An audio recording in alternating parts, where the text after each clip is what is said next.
Hello guys, welcome back to my YouTube channel Fishaholic. Today in induced breeding of carp, I am going to discuss about fish brood stock management and transportation of brood fish. Guys, this topic is very important for your ICRPG fisheries exam and other fisheries related exam. Before starting a video, it's a request. If you are new to this channel, please do subscribe to my channel for more such videos and like, share and comment on my videos. So let's start the video. First, we will see the introduction, how management of broodfish in ponds is done. So, broodfish is prerequisite for all induced breeding programs. Good breed stock is better breeding responses, increased fecundity, fertilization, hatching and larval survival rates and more viable fish sheet. So, हमारी जो good brood stock होते हैं वो better breeding response होते हैं उनके और increase फिकेंडिटी होती है, फर्टिलाइजेशन जो होता है वो काफ़ी अच्छा होता है, हैचिंग और लार्वर सर्वाइवल रेट जो होता है वो काफ़ी वाइबल होता है. वाइबल मीन्स कि बहुत ज़्यादा अच्छा होता है और बहुत ज़्यादा परसेंटेज में हमारा सर्वाइवल रेट आता है. Carp brood pond, so carp brood stock pond should be large of 0.2 to 2.5 hectare and 1.5 to 2.5 meter deep. It should be rectangular, seasonal or drainable and earthen in nature. So broodstock pond should always be earthen in nature and should be rectangular in shape. Water inlet and outlet stimulate riverine fertile conditions. Next चलते हैं source of broodstock. So source of brood stock, no reliable resources are there, so hence the source of future brood fish is a stock ponds from the same farm or different farms or live adult of different species procured from a capture fishery waters like river, lakes and reservoirs. So ऐसा हमारा कोई reliable sources नहीं होते हैं brood fish के, या तो हमें फ्यूचर में पॉन्ड में स्टॉक करनी पड़ती हैं brood fishes of the same farm और हमें ट्रांसपोर्ट करनी पड़ती हैं फ्रॉम द डिफरेंट फार्म. ठीक है गाइस. लाइव एडल्ट जो होते हैं वो हम रिवराइन कंडीशन से भी ले सकते हैं, लेक से और रिजर्वायर से भी ले सकते हैं through the capture fisheries. Okay.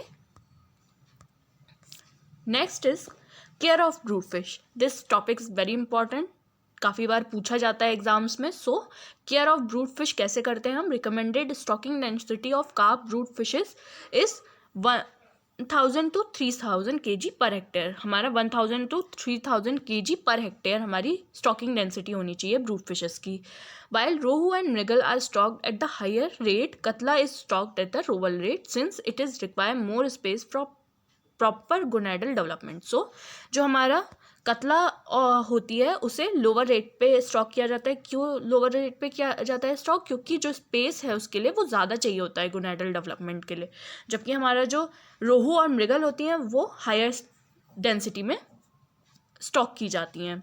Stocking rate are manipulated to permit the individual and collective care of brood fish, enabling them to get nutritional and environmental advantages for onset of right degree of maturity. So क्या बताया जा रहा है? Manipulate करना पड़ता है हमें stocking density को. क्यों? क्योंकि हम इंडिविजुअल और कलेक्टिवली उनकी केयर अच्छे से कर सके, जिसके थ्रू वो ईजिली डिग्री जो degree of maturity, right degree of maturity वो अटेन कर सकें. Okay. Next is a gravid fish when held by hand with tail up should practically ooze out the milt also the ova. So gravid fish जो होती हैं वो हमारी easily, अगर हम उन्हें एक हैंड से प्रेशर, थोड़ा सा भी प्रेशर लगाए तो वो ऊज आउट होंगी, तो वो हमारी अच्छी फिशेज होंगी ग्रेविड फिश.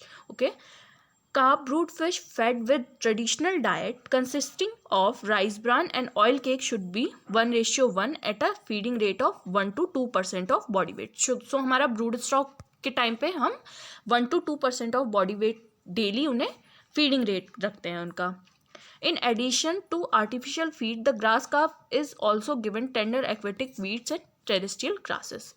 सो ग्रास कार्प हम जनरली हमें ग्रास कार्प इसलिए प्रेफर करते हैं कि जो हमारा एक्वेटिक वीड और टेरेस्ट्रियल ग्रासेस को भी कंज्यूम कर लेती है ईजिली.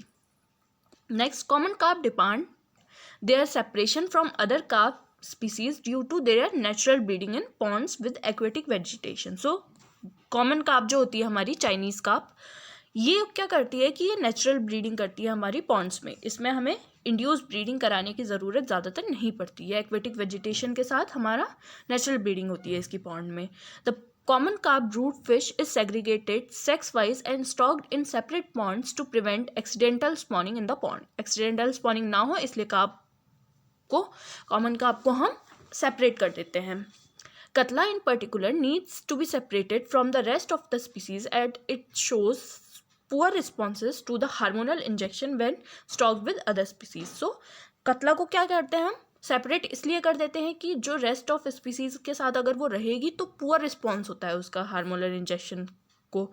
यानी कि जैसे हम हार्मोनल इंजेक्शन उससे देते हैं तो वो अच्छे से मतलब इंड्यूस नहीं कर पाती, यानी कि जो एग्स होते हैं वो रिलीज अच्छे से नहीं हो पाते. सो इसलिए हम उसे सेपरेट कर देते हैं जो बाकी स्पीसीज से. Next, it is believed that Katla brood fish need special care and diet such that deposition of mesenteric fat in the maturation phase does not hinder gonadal development of fishes.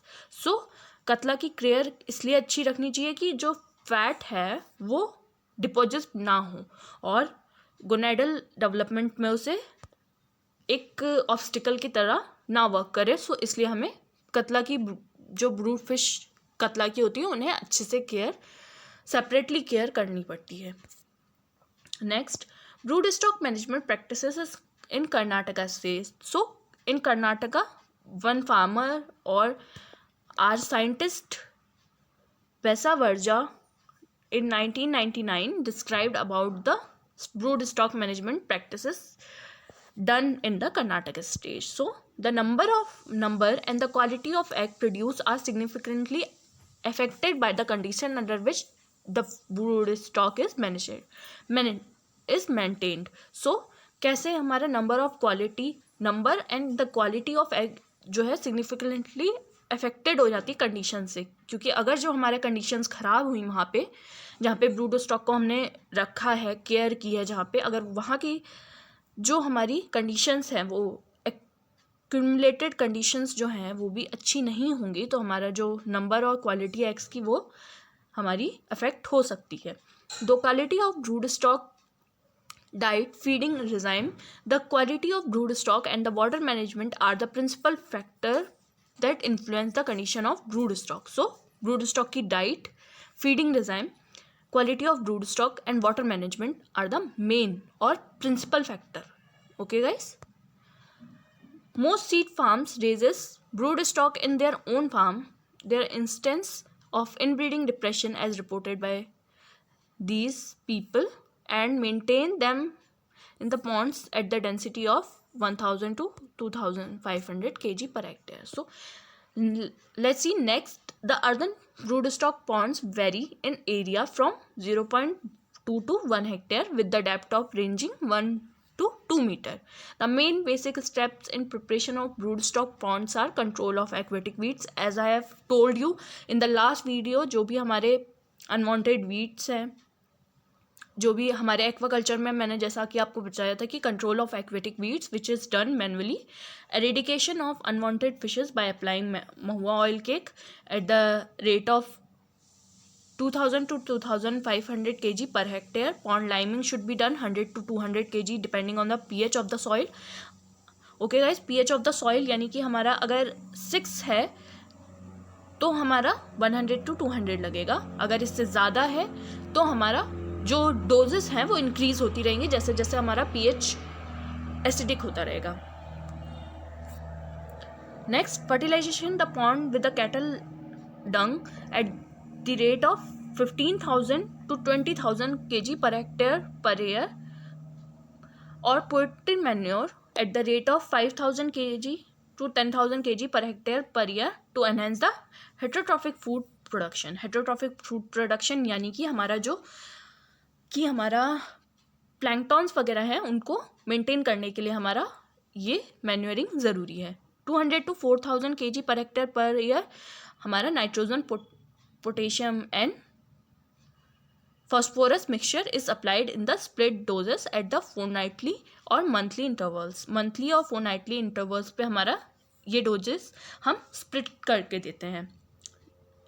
The initial dose of organic manure is reduced by half of mahua के is used as pesticides जैसे महुआ oil cake, जैसा कि मैंने आपको बताया था कि unwanted fishes जो होती हैं उनको हमें रिड्यूस करने के लिए महुआ ऑयल केक हम यूज़ करते हैं. Next is after stocking the pond with carps that are 1 year old or more, they are fed with conventional feed containing mixture of groundnut oil cake and rice bran should be in a ratio of 1:1 or 1:2 at the rate of 1 to 2% by body weight once a daily. सो इसमें क्या बता रहे हैं कि हमारा जो carbs हम 1 to 1 year और ओल्डर जो फिशेस होती हैं उनको हम स्टॉक करते हैं, उनकी जो कन्वेंशनल फीडिंग होती है शुड बी डन. और इसमें मिक्सचर होता है ग्राउंडनट ऑयल केक का और राइस ब्रान का in the ratio of 1:1 to 1:2 eight the rate of 1 to 2% by the weight. To ensure better and timely development of gonads, fish breeders uses special broodstock diet. Protein should be 25 to 30%. सो याद रखिएगा guys, पूछ सकते हैं कि broodstock को कितना protein ज़रूरी होता है, तो 25 to 30% हमारा होना चाहिए. Prepared using locally available cheap ingredients. This diet is nutritionally superior, advanced maturation and spawning by 1 or 2 months and result in the increased fecundity and the better seed quality. So next is, as you can see in this table, the ingredient and the percentage should be this. So you can learn it or you can just see. अगर आपको exam में पूछा जाता है तो आप easily answer कर सकते हैं. This diet is given at the rate of 2%, जैसा कि मैंने आपको बताया, starting in December. At some farms about a third of brood stock will be injected with low dose of SCG at the rate of 6 to 7 mg per kg body weight every 20 days starting from the mid-February for advancing the maturation so as to induce spawning by the end of May. सो अगर हम मई में हमारी spawning चाहते हैं तो हम जो फरवरी से मिड फरवरी से हम स्टार्ट कर देते हैं इंजेक्शन और लो डोजेस के साथ, जैसे कि आप डोज दे सकते हैं. ठीक है, 6 to 7 mg हमारा डोज होता है. Next is at some seed farms a few vitamin E tablets are mix in the diet to facilitate gonad development. Algal bloom and oxygen depletion, common problem in broodstock ponds, overcome by frequent water exchange. So इसमें क्या बोला है हमें, algal Bloom जो है और हमारा oxygen depletion यानी कि डीओ लेवल जो है हमारा नीचे चला जाता है ब्रूडस्टॉक पॉन्ड्स में. सो इसे कैसे हम ओवरकम कर सकते हैं, वाटर एक्सचेंज हमारा फ्रीक्वेंट होना चाहिए. इन्फेस्टेशन ऑफ लर्निया एंड आर्गुलस ऑन कतला are common. Manual removal of adult specimens followed by dip treatment in a mild solution of potassium permanganate is done. So Lernaea and Argulus जो है वो basically बहुत ज़्यादा effect करती हैं कतला की स्पीसीज़ को. सो मैनुअल रिमूवल कर सकते हैं हम और एक डिप ट्रीटमेंट देकर पोटेशियम परमैंगनेट में हम इसे ओवरकम कर सकते हैं. Next is transportation of brood stock. So transportation कैसे करते हैं, transport of bigger fingerling or yearling and brood fish in small packing container not economically feasible. So हमारी जो फिंगरलिंग होती है या ईयरलिंग होती है और ब्रूड फिशेज होती हैं उनको हम स्मॉल पैकेजेस में हम इकोनॉमिकली फीजिबल नहीं होते हैं. So truck mounted open tanks with facilities for mechanical aeration and circulation were initially used quite successful. Okay, so जो ये आप देख सकते हैं ये ट्रक्स वगैरह जो होते हैं ओपन होते हैं ऊपर से, ये हमारे लिए फिजिबल होते हैं जिनमें मैकेनिकल एरिएशन होता है और सर्कुलेशन अच्छा खासा होता है, तो ये हमारे लिए ज़्यादा यूज़फुल होते हैं. Next, open canvas container of this size are used in Punjab and Madhya Pradesh for transporting major carp breeders. In those states, galvanized iron drums of 180 liter capacity are also used. In India, 2 successful models of closed system of live fish carrier were designed. One is due to Mammon in 1962, which is called as Specialist Tank. So हमारे दो successful model of close system of live fish carrier जो हमारे form हुए थे by Mammen in 1962, which is called as splashless tank. Next is the later model of splashless tank is of petrol tank design of 1150 liter capacity with an autoclave type lid. It has a built-in aeration system also for supplying compressed air which work on a belt driven by engine of transporting vehicle. An oxygen cylinder is carried only as a stand by a for emergency. Oxygen cylinder हमारा carry क्यों करते हैं हम कि एक emergency के time पे हम यूज़ कर सकें उन्हें. The inner surface of tank is lined with U foam which prevent physical injury to live fishes. So हमारे यहाँ पे यू शेप में क्यों होता है कि कोई इंजरी ना हो सके लाइव फिशेस को. The total weight of about 250 kg live fish can be transported at a time or in a splashless tank, and also 90,000 carp fingerlings can be transported.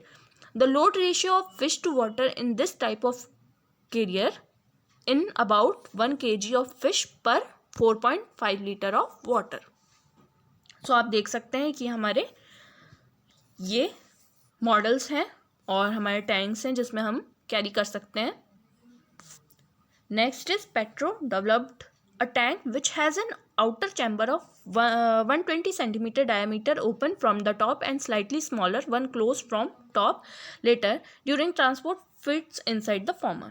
The top of inner chamber is provided with air vent or an oxygen valve.